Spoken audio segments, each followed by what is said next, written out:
Good afternoon. I'm Brian Palmer, Senior Vice President of National Speakers Bureau, a division of Premier Speakers Bureau. Every Friday through the summer, we're doing free virtual Fridays to help you experience new speakers and learn different ways you can use virtual presentations to make your team better. This week, we're excited to have Dr. Ivan Joseph. Dr. Joseph inspires people and teams to achieve more than they dreamed. Ivan is proof that when we help others succeed, we succeed as well. His TED Talk on confidence has over 20 million views, and many dozen of our customers have been delighted by what he's added to their gatherings. Today, he will be speaking on mastering the skill of self-confidence. Here's to the crazy ones, the misfits, the rebels, the troublemakers, the round pegs in the square holes, the ones who see things differently. They're not fond of rules, and they have no respect for the status quo. You can quote them, disagree with them, glorify or vilify them. About the only thing you can't do is ignore them, because they change things. They push the human race forward. While some may see them as the crazy ones, we see genius. Because the people who are crazy enough to think they can change the world are the ones who do.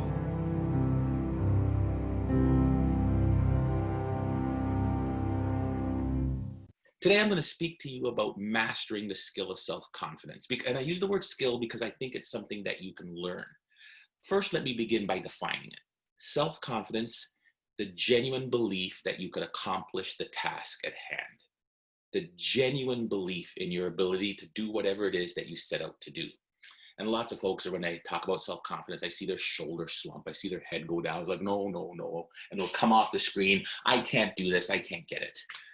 In order to have genuine belief, you have to have this unwavering power to just put aside all the negative feedback and naysayers. I'm going to open up with this story about a friend of mine named Kyle. When I first took over as the Ryerson athletic director, all of the programs had losing records. In fact, it's probably the only reason I got the job, because nobody else wanted it. And I said, well, I'm a 6-time coach of the year. I've won championships. I'm pretty good. Let me show these coaches here how to get this job done. I'm going to take over this soccer team that has had losing records time and time again. And I take over with all my bravado and all my confidence, and I'm going to show the world and make a difference. And I swear to goodness that in the first 3 weeks, I lost more games then than in my previous 3 years combined.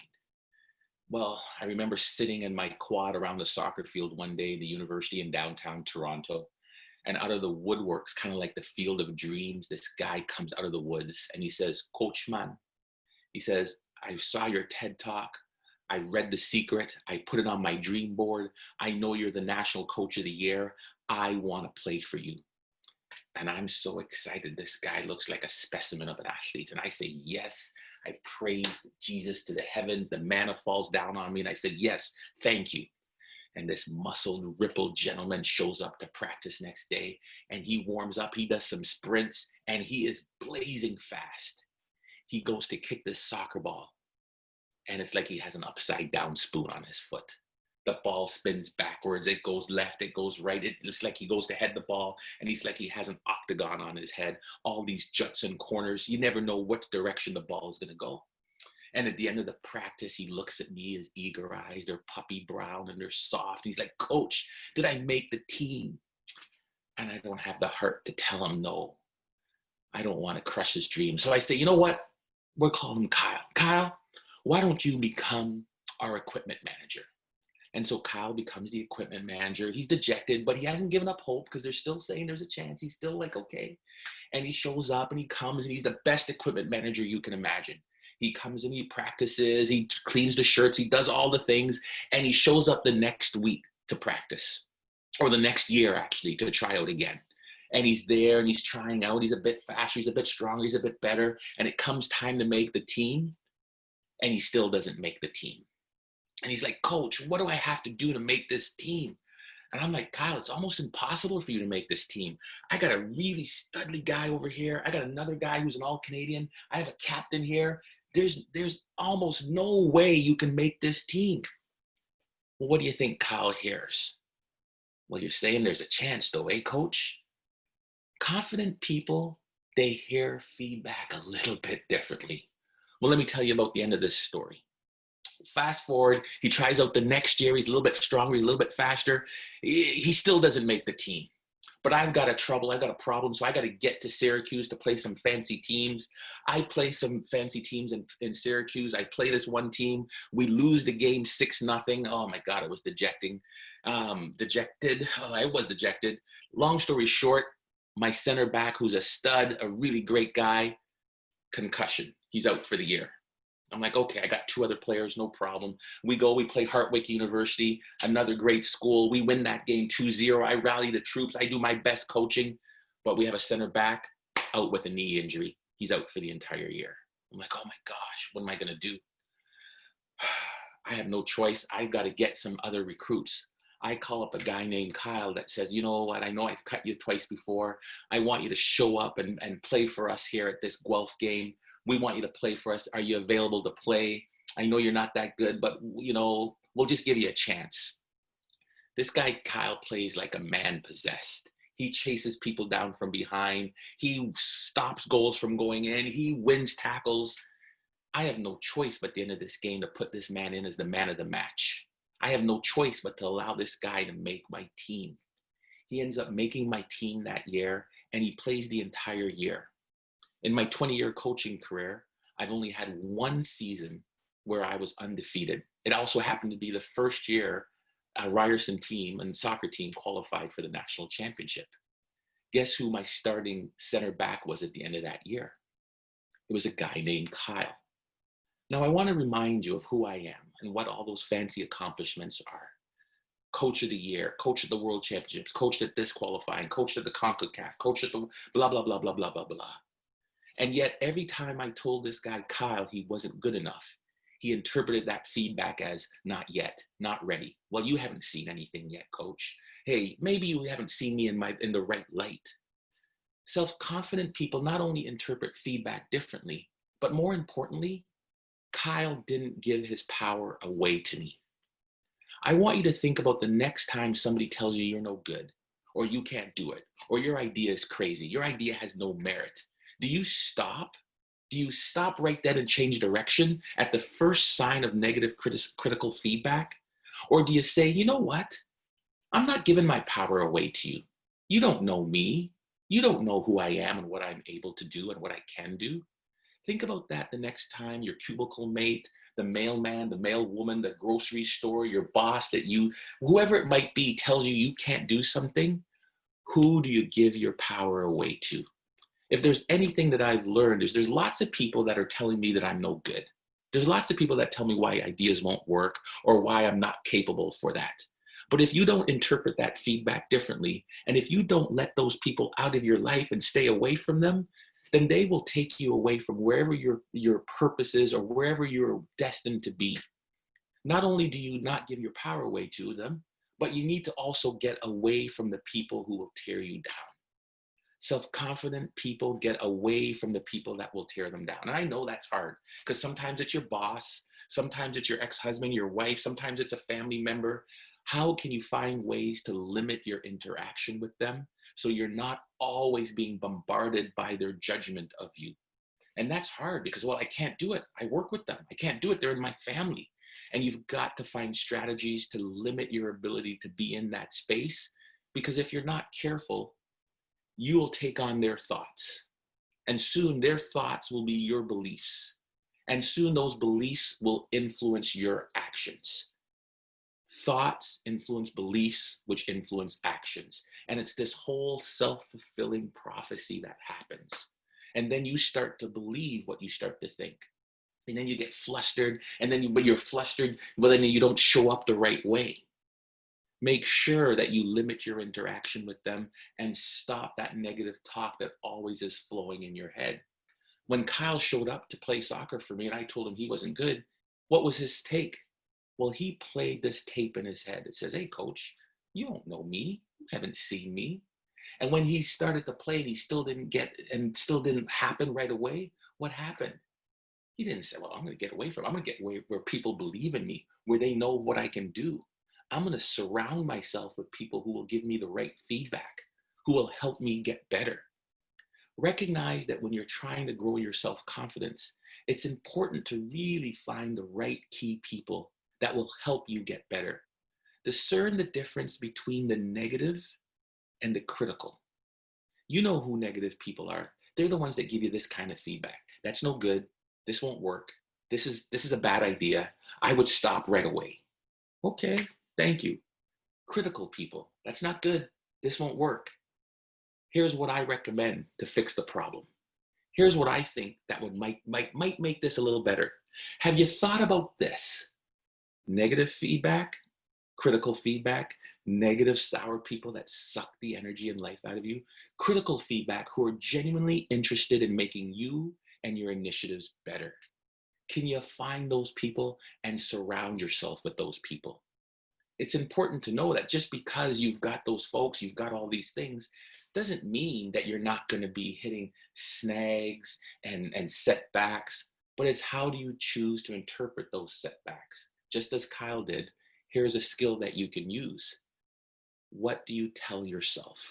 We talked about thoughts, beliefs, and actions. One way to do that is to stop the negative thoughts. Like, oh, I can't do this. Oh, I don't know if I'm any good. I'm not sure if this is going to happen. Maybe not.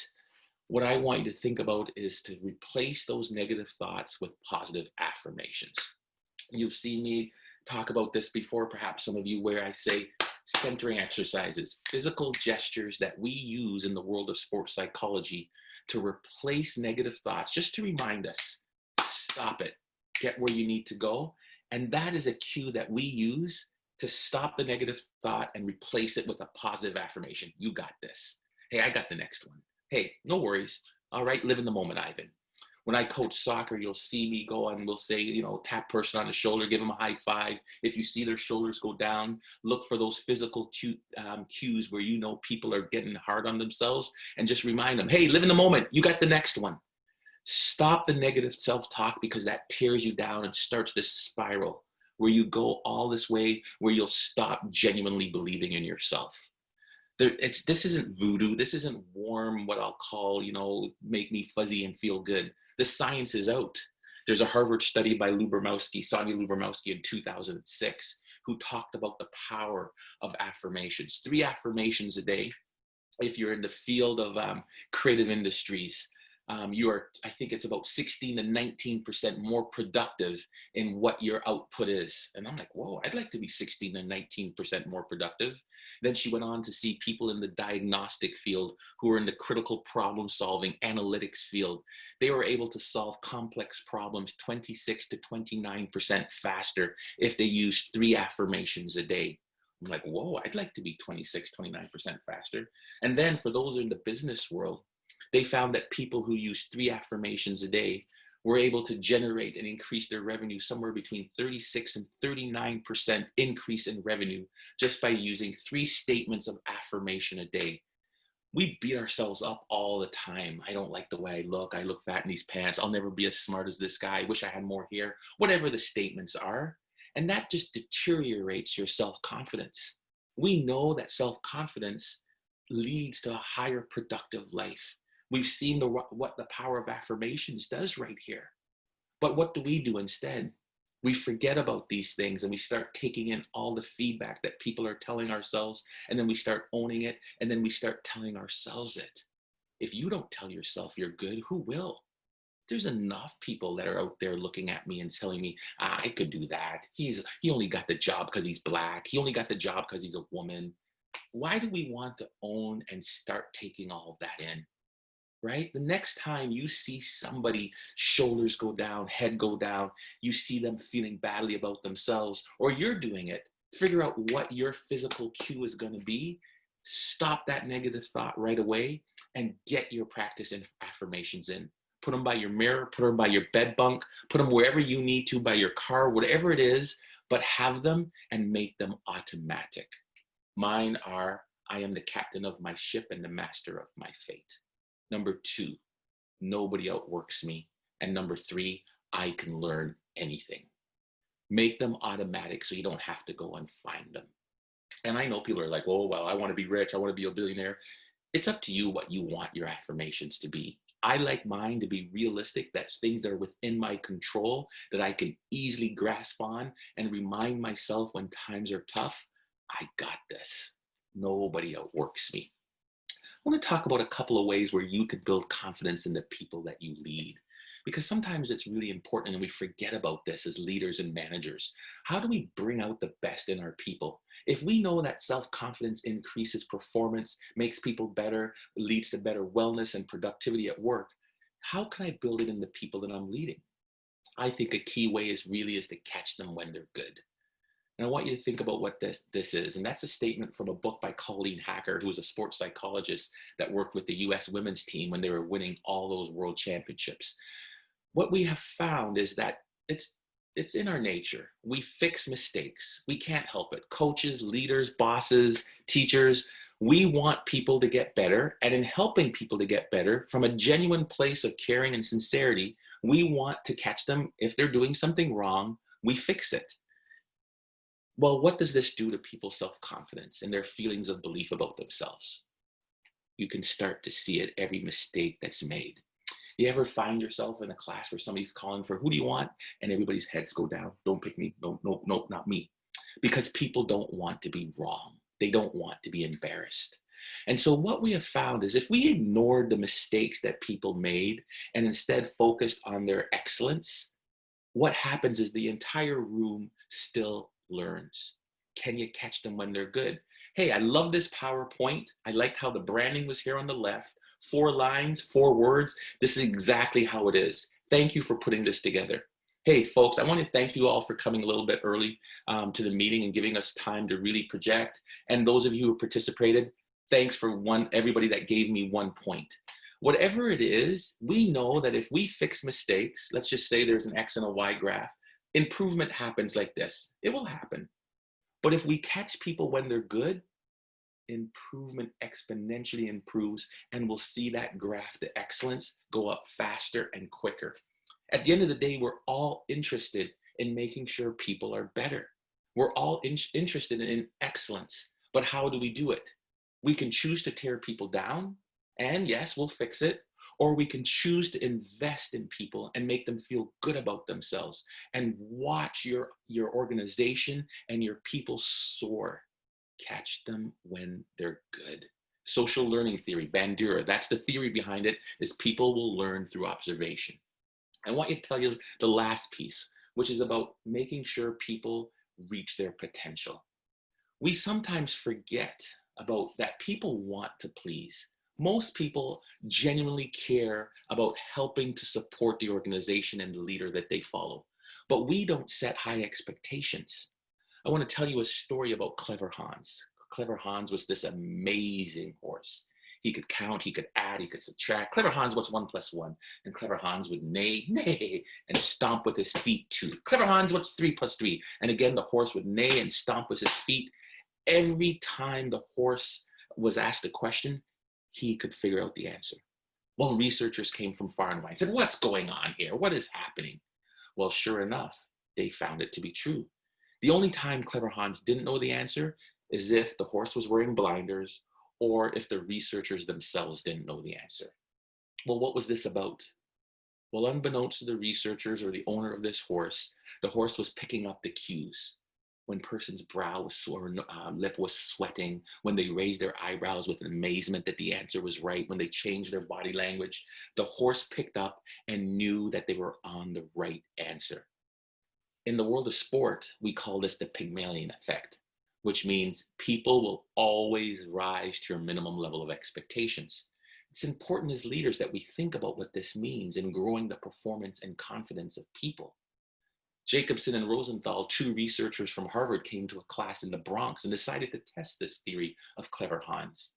They went to the class and they said, hey, teachers, we have this late blooming acquisition test here. We'd like to give it to all your students to see who will be the late bloomers and get excellent grades. And so they gave the test and they administered to it. And they said, you know what? That room there in the corner, that back corner, They're going to be excellent. They're our late bloomers. Let's see if this test works. This is our first time. Let's see if it's predictive. Jacobson and Rosenthal came back 9 months later, and sure enough, the teachers are all excited. They show up, Jacobson, Rosenthal, amazing. Your test was amazing. Late blooming acquisition test. You need to publish this. I'm like, what? Why? What happened? Those students, they all did amazing. They had the biggest improvement in their GPA and their academic performance. But guess what? There was no late blooming acquisition test. Jacobson and Rosenthal planted basically what we call a placebo effect here. They wanted to test to see how the teachers would react. And sure enough, the teachers called on those students more. They didn't accept the dog ate my homework. No, they didn't. They said cajoled them, they pushed them, they pulled them, they prodded them. And in doing so, they had higher expectations of those students, and those students rose to those high expectations. If you want to build the confidence of the people that you lead or of yourself, set high expectations. And when they achieve them, praise them. That will move your organization forward. That will get you moving in the right direction. You know, today we spoke and gave you a little snippet of the things that build the confidence, not just in ourselves, but in the people that we lead. But I think the most important thing I want you to leave you with is, at the end of the day, if you do not believe in yourself, who will? The secret of self-confidence is, what do you choose to tell yourself? Remember, here's to the crazy ones, the misfits, the rebels, the troublemakers, the round pegs in the square holes, the ones who see themselves differently. Because the people who are crazy enough to think they can change the world are the ones who do. Thanks for tuning in, folks. Take care. Thanks, Ivan, very much. I enjoyed that a great deal, as always. I was writing down questions when you were speaking, and in case we didn't get questions, but we did get questions, and I'm not the only one that's kind of curious if you stayed in contact with Kyle and how that special spirit that you saw and you learned from might have manifested itself in his life. Oh, it's a great question. Kyle went on to be the captain of this team that ran on to a 3-year undefeated streak in the country, ranked as high as #2 in Canada, became the captain, was an All-Canadian, just graduated a year ago with his MBA. So high regard for his, not just his work ethic, his genuine belief, and all the lessons that he taught me about humility and leadership as well. Excellent, excellent. Well, we have a number of questions. I'm going to share a few of them with you.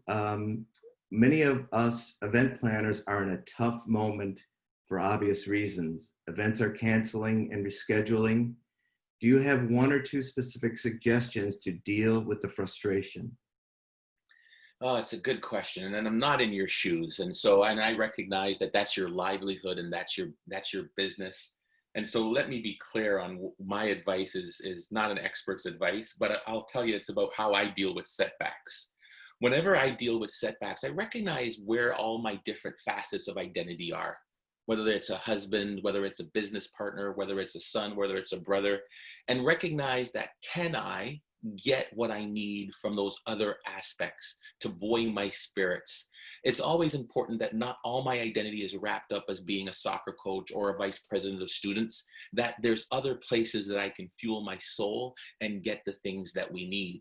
It's also important that I don't lose sight of hope and that I don't dwell on just the negative.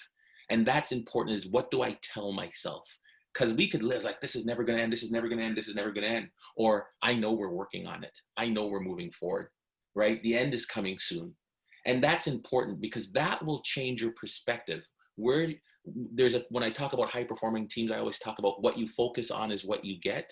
You'll choose that narrative. And we all know that, you know, this is tough times, but we know that these too will pass. Thank you. Next question is, how do you balance your work at the university with coaching a national team and serving as provost? Both seem like full-time jobs. It's a good question. I do have generous leaders. So I coach Guyana women's national team, and it's what we'll call an emerging team. And so I'm lucky enough to get 5 weeks vacation a year, and my vacation is used as service. And so what I do is typically I will set aside time during the Christmas break when time is shut down, or during spring break when the university isn't open. But I also have, we always talk about nobody does anything alone. I have a great team and a great staff that I can delegate some of this responsibilities to. And I come in at the crucial minutes of the time. We have full-time coaches on the staff that really they share the philosophy and the mantra of the program, which make it easy for me not always to be there to ensure that our standard of excellence is being maintained. Excellent.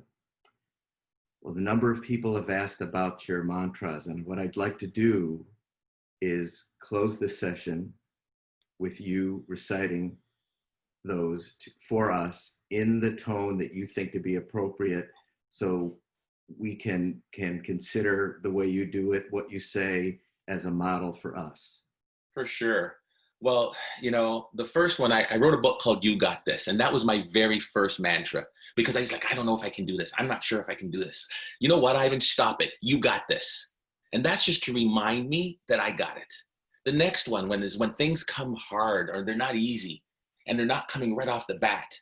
Nobody outworks me. And then I can learn anything. The last one I use is when I'm feeling overwhelmed. In these jobs, always there's this boss saying this, maybe my partner wants this, this wants, there's always, you're feeling overwhelmed and not always in control. I remind myself, I am the captain of my ship and the master of my fate. And that's just to really settle me that the decisions are mine. I am the captain of my ship and the master of my fate. Thank you. One more thing. How do you get 5 weeks vacation? You got to be old, Brian. You got to be old. All right. Ivan, thank you for this. I enjoyed it, and I'm sure our audience enjoyed it too. Thank you for being with us. Take care, my friend. Thanks for having me. Thank you. Next week on Free Virtual Friday, we'll have Terry Jones, founder of Travelocity and the former chairman of Kayak, to explore how the pandemic forced disruption in your business and what's next. You can go to premierspeakers.com/free to register right now. Thank you very much for joining us, everybody.